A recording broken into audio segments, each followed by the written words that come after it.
Welcome back for the Community Fitness Podcast, episode number 60. I'm Jordan Rudolph, the founder of Unity Fitness and also the host of the Community Fitness Podcast. And I am here with Fitfam member Jen, also the owner of Driftless Massage. And you can see how excited both her and I are right now because we just did like a 20-minute version of this that I was watching and tried to keep watching the speaker things on here. And they were flashing kind of funny. And then at like minute 22, I decided like, oh, I'll check it out and see what's happening. And we basically missed our entire interview. So we're gonna do it again, second time through.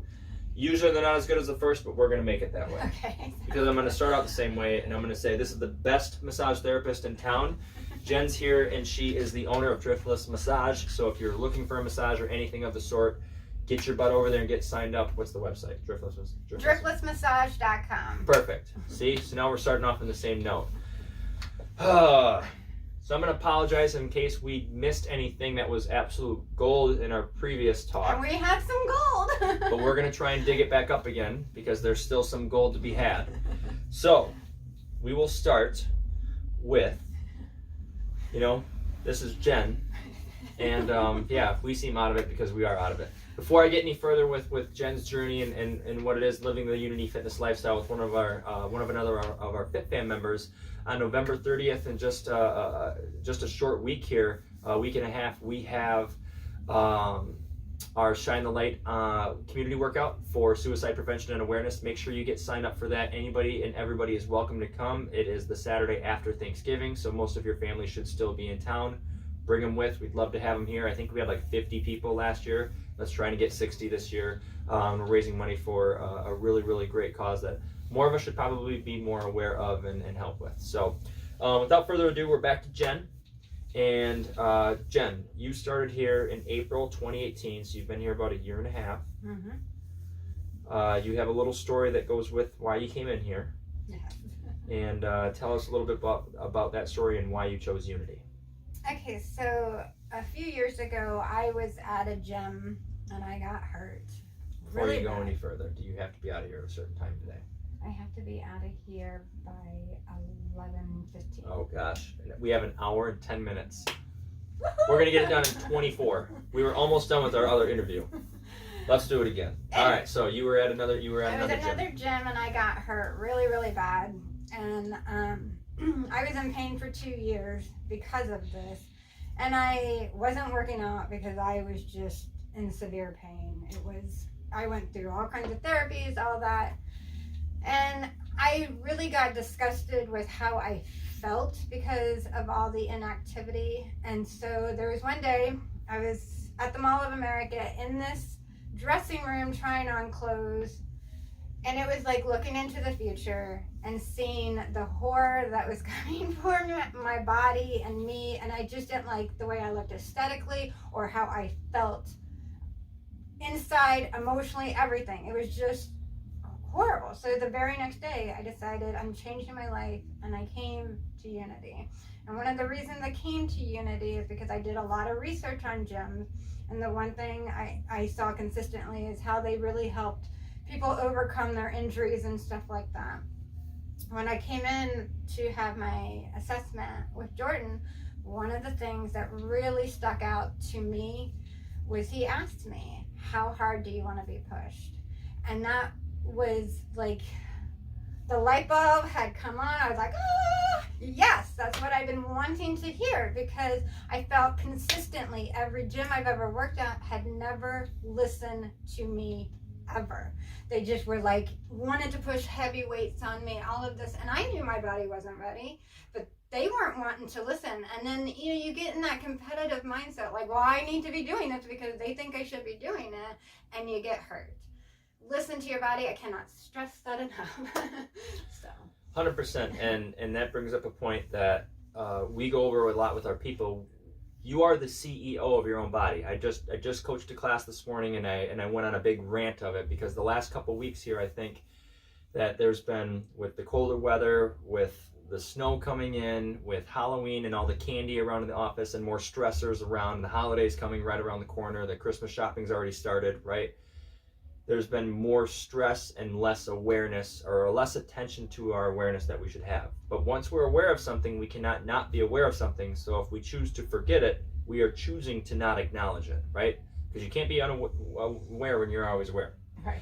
So I think what's kind of happened is, like, over the last few weeks, like, people are just so stressed out through work, through the weather, through the snow, whatever it is, that they're just not focusing on that awareness. And Jen's somebody who, what I would deem as like a hyper aware, very aware of her body, very aware of actions, very aware of moments that happen throughout the day. She's very present and in the moment when she needs to be, right? So there's a lot of that plays a role into the exercise side of things. And when you get a chance to be hyper aware, or just even aware of your body, you can kind of feel that something's not right, or feel where you should be or shouldn't be. And I would say, as far as being hyper aware, it's taking the moment to stop and evaluate your body, because so many things we just go, and we don't really stop to be like, oh, well, that kind of feels a little weird, and we just ignore it. Mm-hmm. And that right there was your first sign to be like, okay, this is something brewing.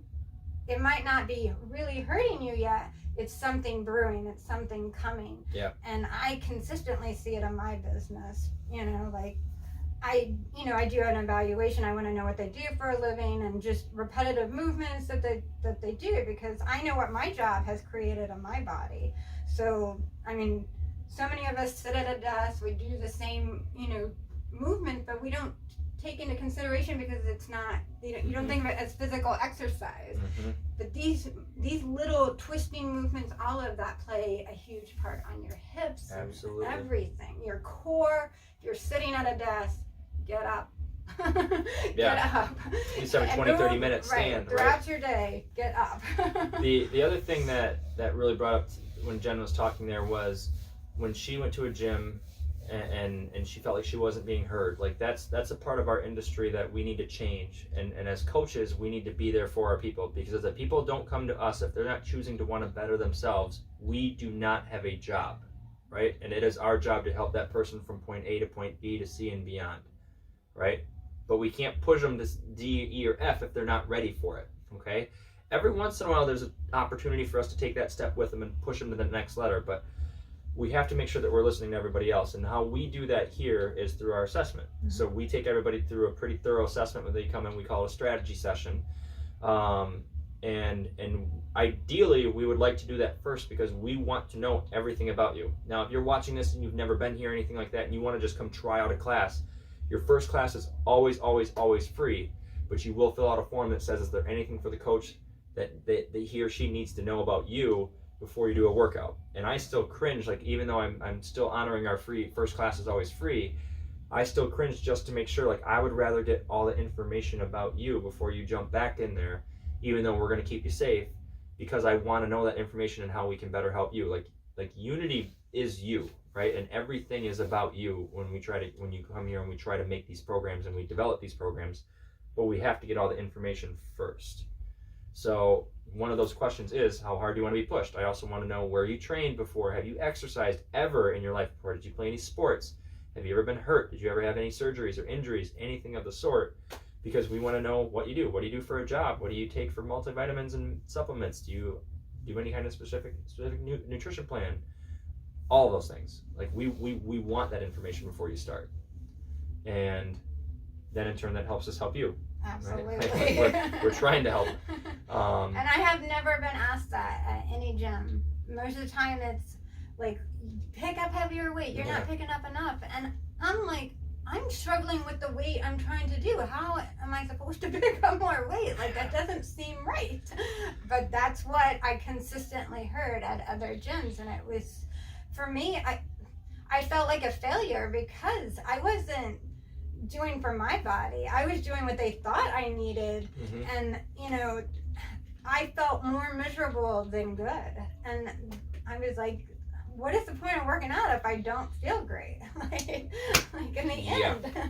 In theory too, like, you're gonna get sore from some workouts and from sessions, but it shouldn't be something where you you dictate how good or how bad a session was by how sore or how not sore you are. Right. Like, soreness is part of it. There's different types of soreness. Yeah.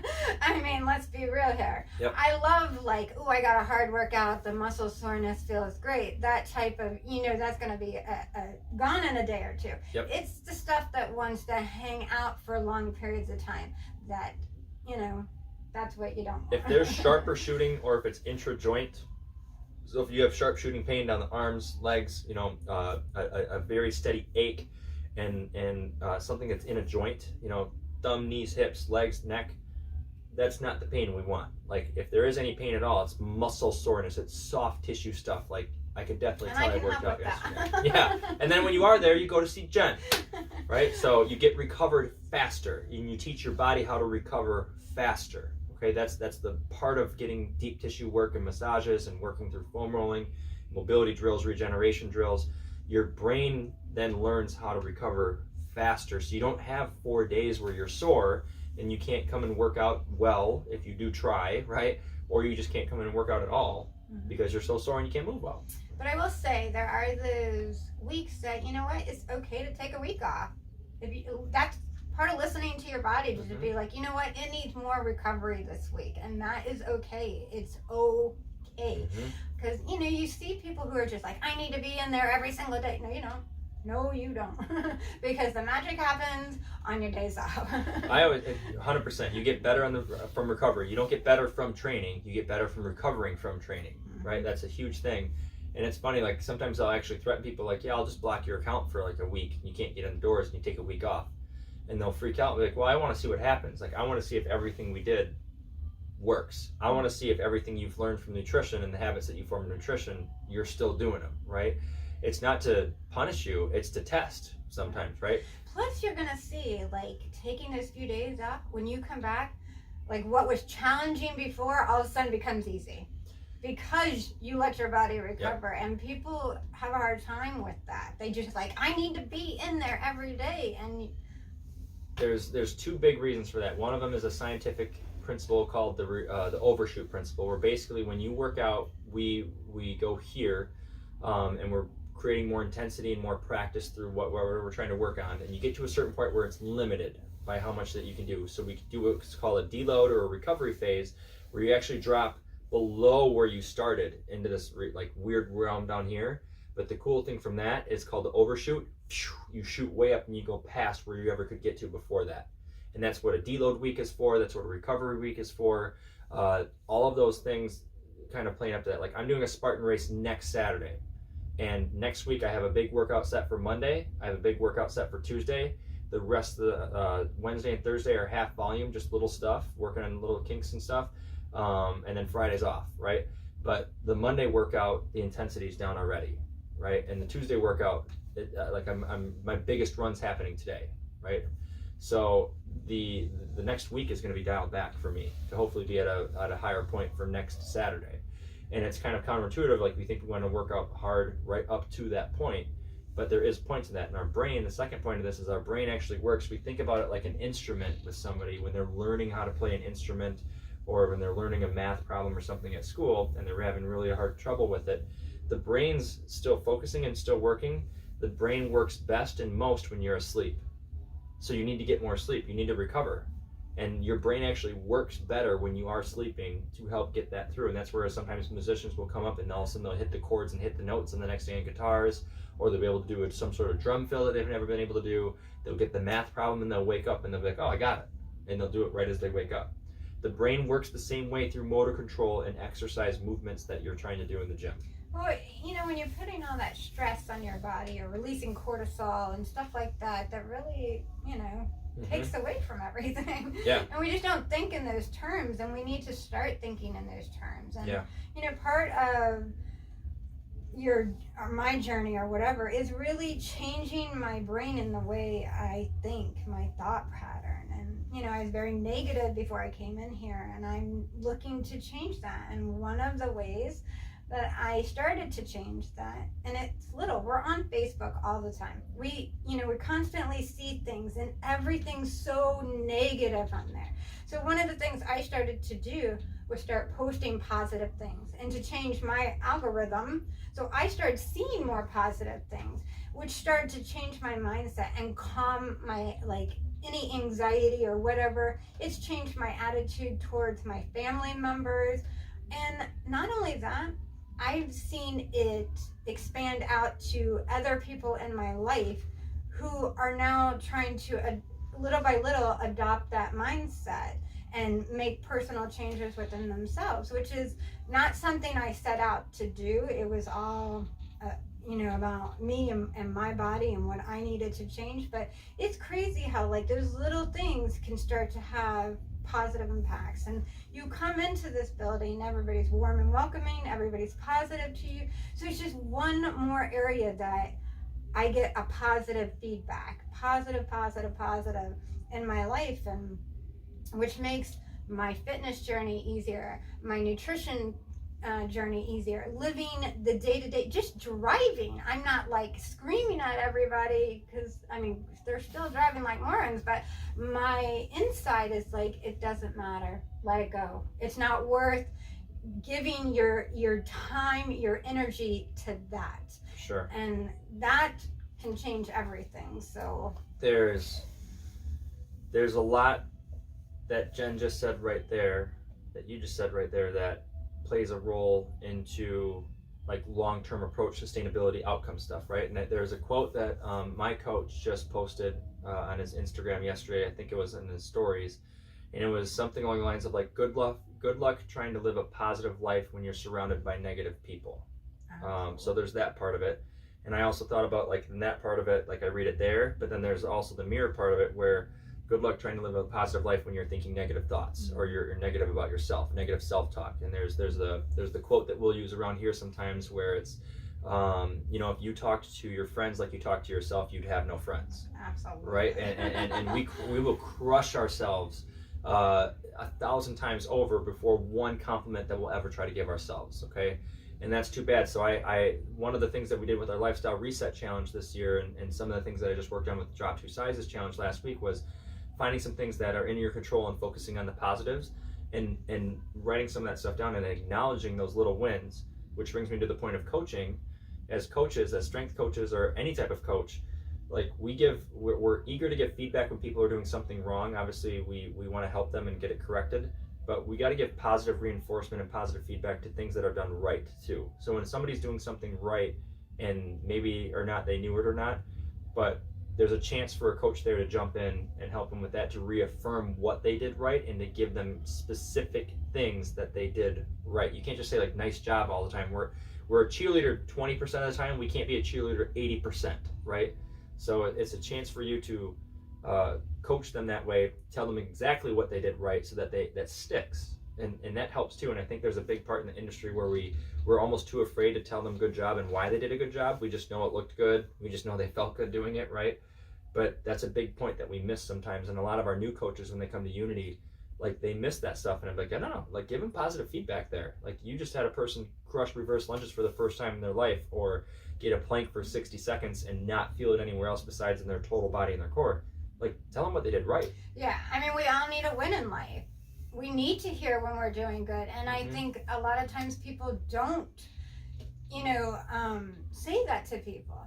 My job, one of the things that I will say that I love about my job is everybody's happy to come see me.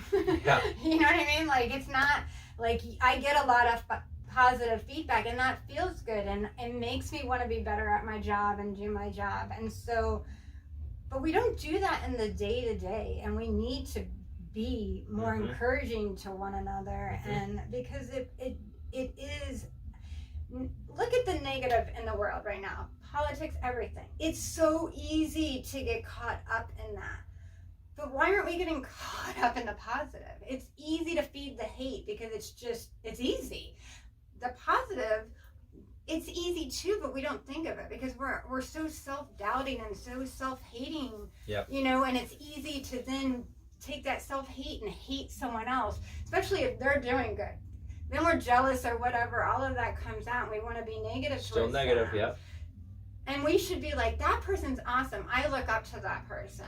you know, and we should want more of that. People to look up to. Like, don't look at that as a negative. Look at that as like, I want to achieve that because that's awesome. You know? When you can't, if you're watching this right now and you're kind of like thinking like what's on my Facebook and everything else, you can't, if you have negative thoughts in your head, you cannot see the positive. Even if there's something that says like across something along the line, like a quote that says like, you are capable of anything, right? Just thinking of something quick, or you are the best person that you can be, right? There's some sort of message there, right? You can't see that message, and you do not see that message, you do not hear that message if you are negative. You just see the negative stuff. Right. If you are in a positive kind of outlook and optimistic at certain points and like know how to kind of see that, and you're attracting more positive things, you'll see every positive feedback message out there, and you won't see any of the other stuff. It's funny to say that, but affirmations. Yes, it's the secret, right? There's the secret out there. There's the law of attraction. If you are thinking negatively and it's negative and you're having a negative impact on your life, like, you will attract more negative. If you are thinking positively and surrounding yourself with positive people and everything else, you will have more positive things happen. And you'll start to try to focus on that, and you'll realize like you are attracting what you are thinking, right? So it's going to happen. And we all go through ebbs and flows of it. The trick is like how to get out of that negative spot like quick, right? Like, get out of there quick. But you'll see, like, once you're positive, you change people's lives. And 100%. That is like the reward right there. You don't realize it because you were always in this negative mindset. But once you get out of that, you see how positive people affect other people. And it's pretty awe-inspiring, really. Like, when you really got to take a look there. You got to be conscious of what's going on. And you're conscious because you're aware. Yeah. Here's awareness talk again. Yes. Right? Can't say it enough. Yes. Super aware. Speaking of aware, let's talk about your routine here. Let's talk about that. I'm a 4-day. I do 2 classes and 2 semi-privates, which I love changing it up. Like, the classes is where I get motivated by other people, you know, by them doing good, and we're all encouraging each other. And so that makes me like, oh, let me push myself a little bit more.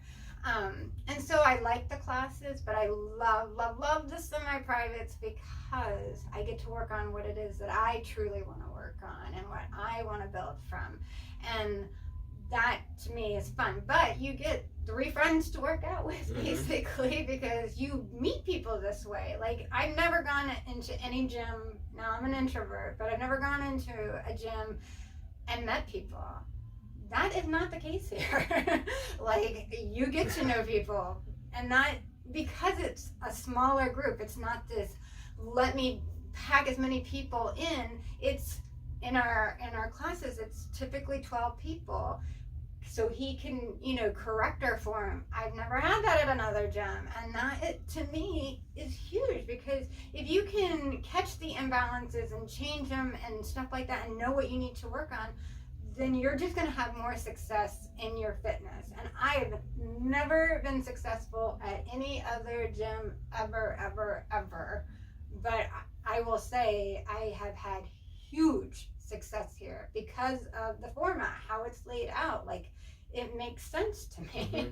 And I wish more, like, places offered it, but, you know, they just want to push whatever on you or cram as many people in there. And yeah, there's two things that really stick out to me with Jen saying that. One is, she said right away, 4 days a week. We have 4 years of research here at data, and I'm a hoarder and collector of data. I'm analytical. I love looking at numbers. I love looking at it analytically and comparing it to, you know, everything else. The people who have the best success are 4 day a week people, not 3, not 5, not 6. That doesn't mean that there isn't people out there who have great success with 2. We have a handful of people that we call our outliers that have changed their life and transformed their life dramatically just off 2 days a week. Like, outstanding. 6 days a week, same thing. But the best results seem to come from 4 days a week, right? And there's plenty of people that come 5 and 6. They just know how to recover really well to help balance that all out. But 4 days a week seems to be a really nice magic number for most people when your body becomes adapted, then maybe 5 or 6, right? And that's because you get to recover Yes. on those down days. Correct, which is why we do foam rolling and deep breathing and mobilization drills every day, because if you want to come in here every day, 6 days a week, we want to see you, right? So we better make sure that we're taking care of the things that can help you get back in here the next day, which is why we warm up before every workout, which is why we try to deep breathe and stretch after most workouts, or ask you to, right? The other thing that you were saying there was, and I lost my thought. Being able to help people with their form, is that what? Maybe it was somewhere along those lines about form and everything else. It was definitely about the 4 days a week thing, and then there was another thing, and I'll think of it later. Probably not. Oh, I think I do kind of remember. It was, you talked about like kind of like your journey here and how the other gyms have been tough for you to get into, that routine. But with that said, like, you're very aware there's different things that'll happen during your journey where, like you said, there was 2 years where you had been in a gym before you came in here. We were kind of working over 2 years of not being in a gym. There's some of you that have 30 years of maybe something that you've been working with at work. You've been sitting for 30 years. You've had some sort of dysfunction, whether you knew it or not. It's been there for 30 years that we're correcting, right? So that might take 3 months, 6 months. It might take a year, but we're also trying to help correct whatever caused that at the same time. So the more that you can be compliant and consistent, the better off. And also be patient. Be patient with yourself, because you know what? This didn't happen overnight. It's not going to undo itself overnight, and it can take a few years. And that's okay, because what else you got to do? You got nothing but time. Yeah. Enjoy like making yourself better and feel better, and the alternative is what? Not feeling good. Right. Feeling crappy and being. It's easy when you're not working out to go on the whole self-hate, the not feeling good about yourself, and you can make excuses all you want as to why you're not doing it, but that's not going to help you. Like, it's not going to help you until you actually come in and do it. And once you start doing it, you're going to start feeling good about yourself, because you start to accomplish things that you didn't think were possible, or you felt very defeated in. Because when I came here, I felt very, very self-defeated, and just like, I know the body. I'm a massage therapist. Like, I know the body, and I knew what was happening to myself, and I had to stop it at all costs. And I have spent a fortune trying to undo all my balances, but money well spent. Because not just here, but like, I go to PT. Jen has a team. Yeah. Right. We talked about this before too. There's a team. We're part of Jen's team. She's the boss, right? She's the CEO of her own body. She's the boss, and we have a team around Jen, right? Chiropractors, physical therapists, other massage therapists, and the coaches. Right. And I'm appreciative that I'm spending this money, because like, what better thing could you spend your money on than your health and yourself? And guess what? The fact that I'm doing preventative medicine instead of just letting myself go forever and ever and doing nothing, and just doing nothing but complaining about my body, I'm gonna end up getting more things down the road that are gonna cost me a whole lot more. But I'm not wanting that. I'm like, you know what? I want to be able, when my daughter has children, to be able to be active with them and just feel good and just be an all-around happy person. And when your diet is in place, when your fitness is in place, and your mental mindset is in place, you're gonna be a happy person. Yep. And that feels good, because I've been the unhappy person. I know what that feels like. That didn't feel very good. But the happy version of me is way better.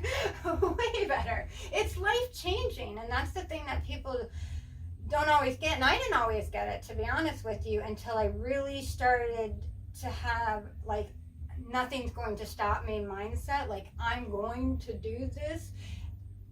That's when everything changed. Your mindset is everything. And that's why, like, go back to changing the positive. Like, do it. You won't regret it. I can tell you that. Yep. No one regrets going to being a positive person. I haven't met one positive person that said, you know what, this really sucks. Not one. Yep.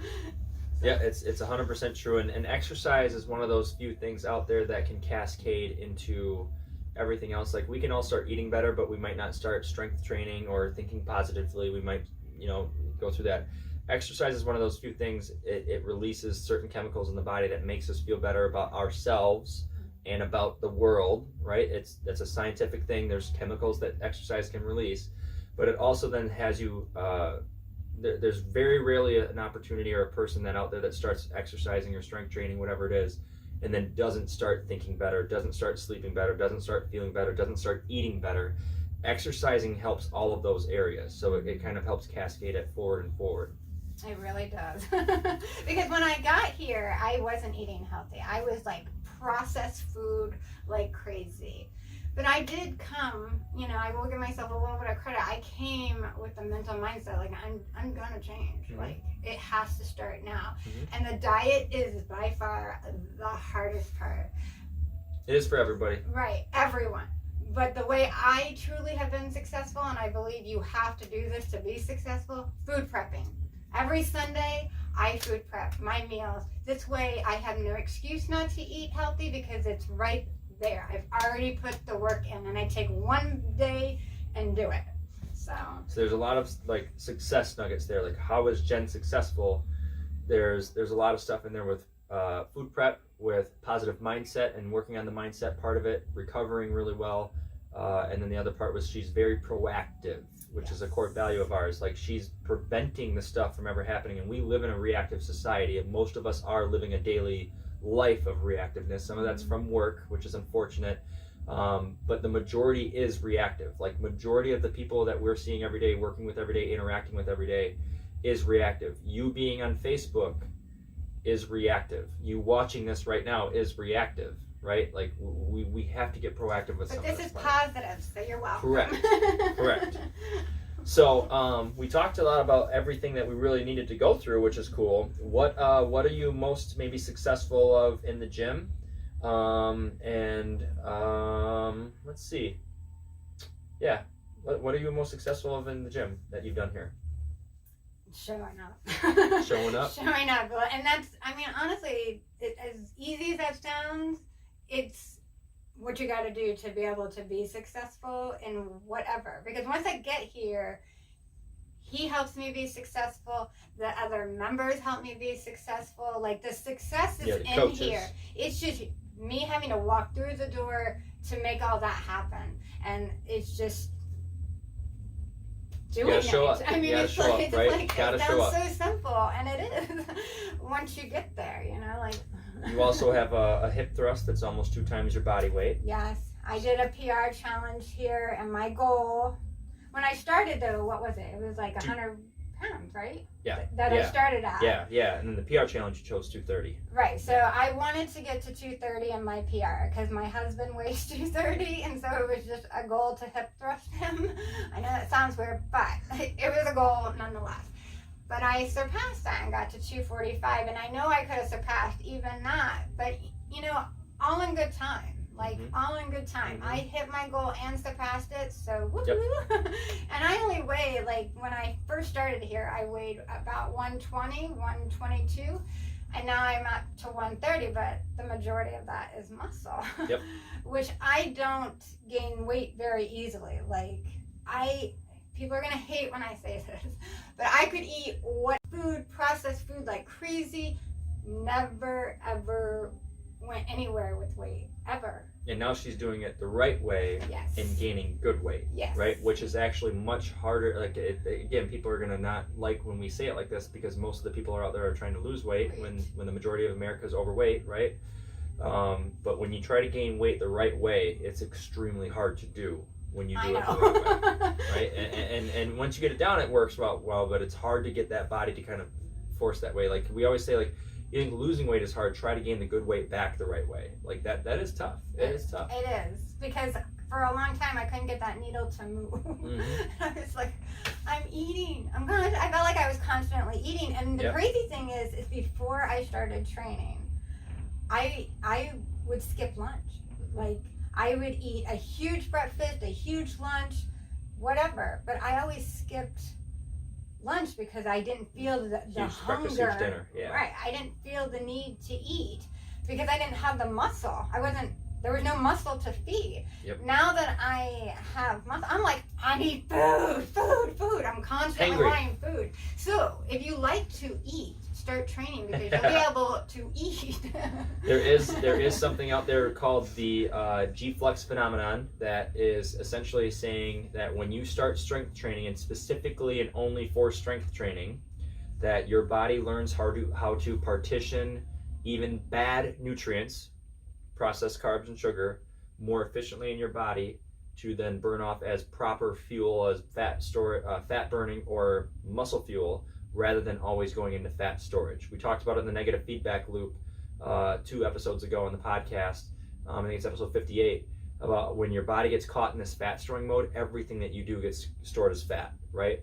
But the strength training will help reconvert that over time. And the more that you've strength trained, the more consistent you are, the more it'll start to take those processed carbs and sugars and turn them the other way, which is pretty cool.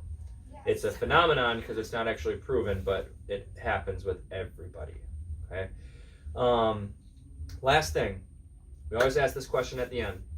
Someone's sitting on the fence, thinking about joining a gym, thinking about maybe looking to Unity. What do you say to that person?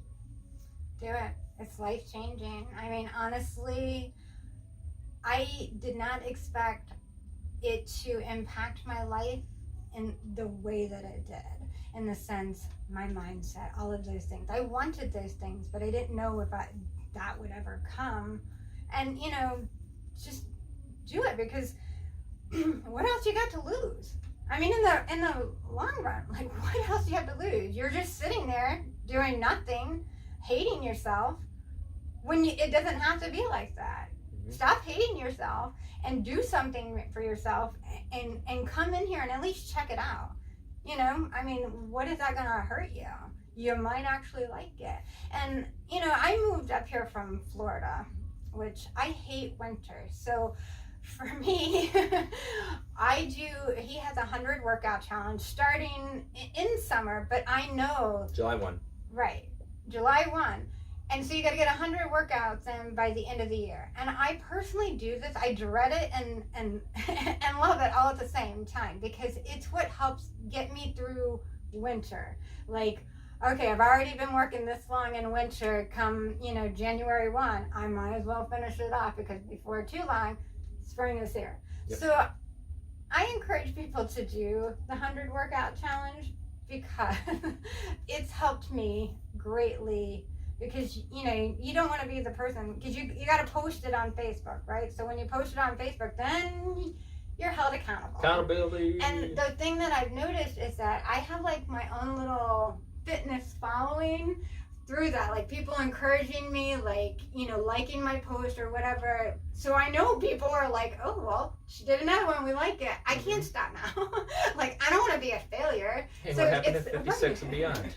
Right, exactly. And so for me, it works to personally kind of push me through winter. Yeah. It's like a love-hate thing. Yeah, it is. I still hate winter. I'm always going to hate winter. A little bit better with the 100 workout challenge. So there's a ton of different aspects there. I hope you guys picked up a lot of the nuggets from the lifestyle that Jen's been living in. And a lot of this came because she's at Unity, but a lot of this came because she was also ready to change. We were just part of her change, right? Mm-hmm. She was going to do it.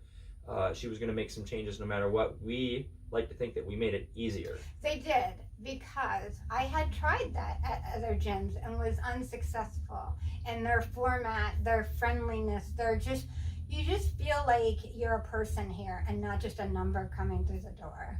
And that's huge for success, especially people who really struggle with that first initial step. Because I did.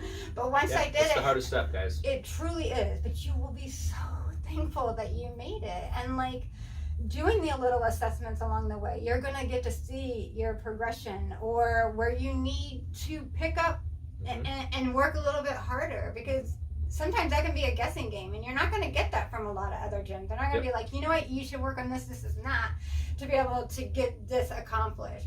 You don't get that other places. And so for me, I love Unity. My husband will contest, like, he's never seen me be this consistent ever with fitness, because I never enjoyed it. Honestly, I never enjoyed it, because I hurt way more than I felt good, and not in the just muscle soreness way. Everything was hurting, and don't get me wrong, I have a lot of aches and pains right now, but again, I'm undoing 17 years of doing a lot of consistent movements, or what's the word I'm looking for? Repetitive movements. And so I have really created a ton of imbalances, and I'm undoing that. So I know, like, there's gonna be things that pop up, and I'm dealing with those. I'm not letting those be an excuse to not move forward. Heck yeah. Hopefully, I still have a little bit of light here on my microphone, so hopefully we made it through this time. We'll check, and we'll double check and see it again. But Jen, thanks for being on the podcast. We've been working towards this one for a little while, so we're super happy to have her on. And then thank you all for watching. Obviously, there's a lot of nuggets. Like, Jen just hosted this whole thing, and she brought like 30 podcasts together just in this sitting, so it was pretty cool. Woohoo! Yeah.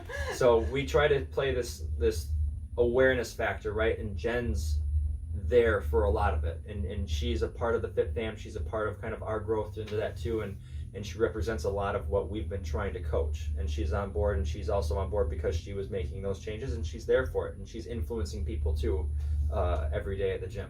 So thanks for watching the Community Fitness Podcast, episode 60. Jen, thanks for being on board. Thank you. If you guys have any questions, comments, or concerns, put them in the comments below. If you'd like to see any stuff in the future episodes, please put them there. And then obviously we'll see you back in Better Than Ever next week, which will be, what is it, the first week of December, I think? I think this will be, I think we're here on Thanksgiving, so. I'm just waiting for January. Yeah. Jamaica. Go to Jamaica.